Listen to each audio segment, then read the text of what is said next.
Kenapa kurang semangat? Ada sedikit saran kalau Ibu Nel ada waktu mau dengerin cerita saya. Boleh Bu, dengan senang hati saya mau dengerin. Gimana kalau kita ngobrolnya di perpustakaan? Kayaknya sejuk dan hening. Ya boleh juga ya, lebih bagus Bu. Ayo Bu, ayo. Oke, Bu Janita, kita sudah di perpustakaan. Ngomong apa yang mau Ibu bicarakan? Ya, sebelumnya saya mengucapkan terima kasih Bu Nel dalam mendengarkan keluhan saya. Di sini saya berbicara.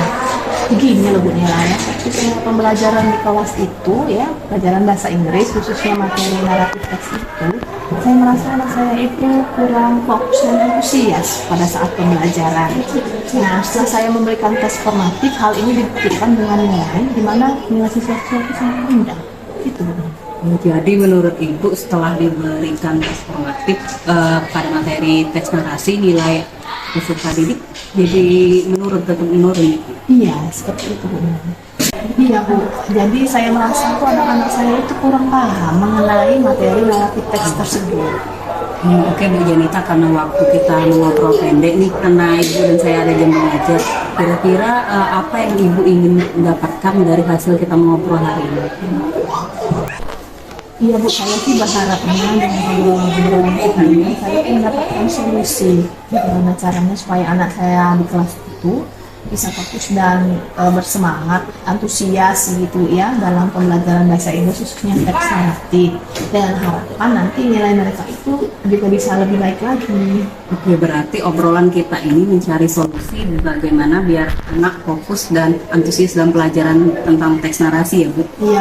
Iya Bu, benar. Ya sebenarnya saya dalam kelas itu sudah menggunakan PowerPoint dalam pembelajaran ini. Tapi saya lihat kok anak-anak itu agak bosan gitu, tidak bersemangat. Kemudian saya memberikan tes formatif, dibuktikan juga nilai mereka itu masih rendah seperti itu. Oke, menurut anak-anak yang antusias dan fokus dalam pembelajaran teks narasi itu seperti apa? Ya bagaimana ya Bu ya, kalau menurut saya ya kriteria yang dikatakan fokus itu ya misalnya mereka ini memperhatikan pembelajaran pada saat saya mengajar, kemudian mereka itu berpraktis dalam kegiatan pembelajaran misalnya diskusi atau kerja kelompok, dan pada akhirnya sih mereka itu diharapkan memahami materi tersebut, misalnya mengetahui jenis-jenis teknologi yang kemudian langkah-langkah membuat teks tersebut.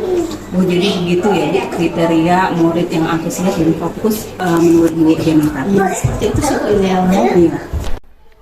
Oke Bu Janita, kalau misalnya kita buat grade nih Bu ya, peringkat misalnya anak-anak yang antusias fokus tadi kita masukkan level 10, sedangkan yang tidak fokus, tidak antusias ada di nilai 1 atau di level 1. Nah menurut Bu Janita, anak-anak di kelas Ibu itu ada di level berapa sekarang?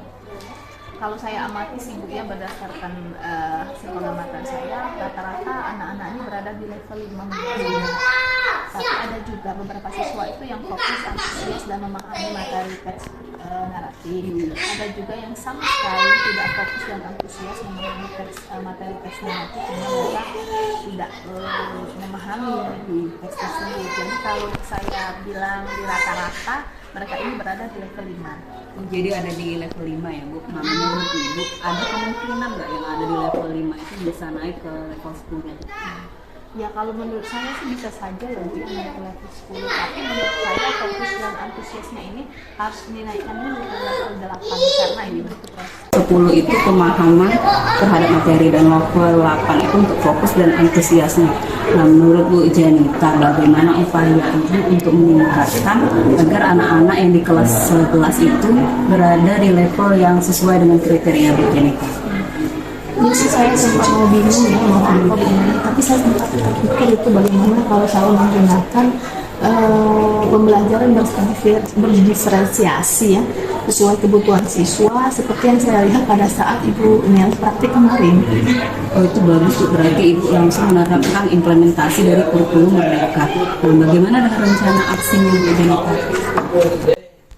Ya, di awal semester kemarin itu itu saya sudah melakukan assessment diagnostik kognitif gaya belajar. Nah, kemudian saya menganalisis hasil assessment tersebut dan saya menemukan bahwa saya itu anak-anak itu memiliki gaya belajar yang bervariasi, seperti kinestetik, audiovisual dan visual. Nah, jadi saya terpikir bagaimana kalau saya ini melakukan pembelajaran materi naratif teks ini menggunakan pembelajaran konten, proses, dan produk. Oh, bagus sekali. Jadi Italianya ini bagaimana menerapkan pembelajaran berdiferensiasi produk, konten, dan proses dalam materi teks narasi yang akan Ibu laksanakan. Ya. Jadi seperti ini ya Bu Nela dalam rencana aksi saya ya, untuk berdiferensiasi konten dan proses itu saya membagi mereka menjadi beberapa kelompok sesuai dengan gaya belajarnya. Misalnya yang gaya belajar kinestetik ya, dia bisa misalnya memahami materi naratif teks ini menggunakan drama seperti itu ya, dia langsung acting. Kemudian untuk yang auditori ini dia bisa bercerita, storytelling gitu. Jadi dia langsung berinteraksinya. Kemudian yang untuk visual, dia bisa menonton video-video cerita naratif teks yang bisa kita siapkan atau bisa dia cari ya. Dan pada akhirnya untuk penilaian, nah kelompok ini bisa membuat sesuai dengan gaya belajarnya masing-masing. Misalnya dia buat ada seperti itu rencananya Bu. Oke, menarik sekali tuh Bu Janita. Nah, bagaimana menurut Bu Janita rencana atau tolak ukur keberhasilan dari rencana aksi Bu Janita? Untuk keberhasilan murid-murid ya Bu Nela, menurut saya tolak ukurnya ya anak-anak itu fokus, antusias, dan memahami pembelajaran materi teks naratif ini. Kemudian untuk penilaian tidak juga monoton hanya melakukan soal-soal, bisa juga misalnya anak-anak itu menciptakan sesuatu yang membuat mereka kreatif sesuai dengan gaya belajarnya masing-masing tadi. Rencananya sudah baik itu Bu Janita. Nah, menurut Bu Janita, apakah nanti akan ada kendala dalam penerapan rencana aksinya ini? Kalau menurut saya ya kendalanya mungkin saat ini ya waktu, karena saya membutuhkan waktu yang banyak saya karena saya perlu menyiapkan media pembelajaran sesuai dengan gaya belajar tadi. Kemudian saya juga perlu teman guru untuk diwawancara pada saat kegiatan itu. Oke Bu, menurut Bu Janita, butuh berapa lama waktu untuk menyiapkan media? Ya, mungkin bisa butuh waktu 2-3 hari ya Bu Nela, karena saya butuh waktu untuk menyiapkan modul, ajar, bahan ajar, media, LPD, dan lain-lain. Oke, baik Bu, menurut Bu Janita, kira-kira adakah seseorang yang bisa membantu Bu Janita dalam menyiapkan materi dan juga berdiskusi tentang persiapan pelaksanaan teks narasi di kelas ini? Saya bisa berdiskusi, saya bisa berkolaborasi dan berdiskusi dengan guru pelajaran bahasa Inggris senior yaitu Ibu Hasna. Jadi dia bisa bantu saya untuk berdiskusi, menyiapkan bahan, dan juga bisa menjadi narasumber untuk wawancara. Oke Bu, kapan kira-kira akan melaksanakan penerapan teks narasi di kelas ini? Kalau menurut jadwal saya itu Senin ya, Senin, dan hari ini hari Kamis. Jadi saya bisa insya Allah terapkan pada Senin ya akan datang. Oke.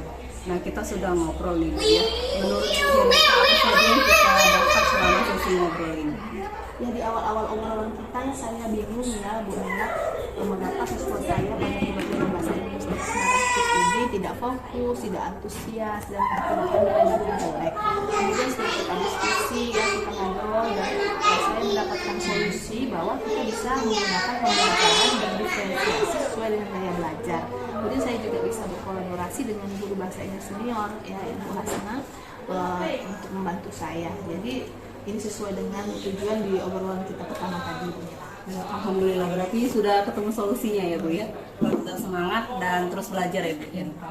Iya Bu Nela, saya sudah mulai semangat lagi nih. Nah, Terima kasih ya Bu Nela sudah mau menghubungi saya. Jadi saya sudah menemukan solusi terbaik. Oke, sama-sama Bu. Kalau misalnya butuh teman ngobrol atau butuh support, segera hubungi saya ya Bu. Dan jangan lupa berbagi keseruan saat pelaksanaan pembelajarannya ya Bu Jenita. Siap Bu Nela ya. Saya kembali ke kelas dulu ya Bu Nela karena jam istirahatnya sudah habis. Oh iya. Terima kasih Bu Jenita. Ya, sama-sama.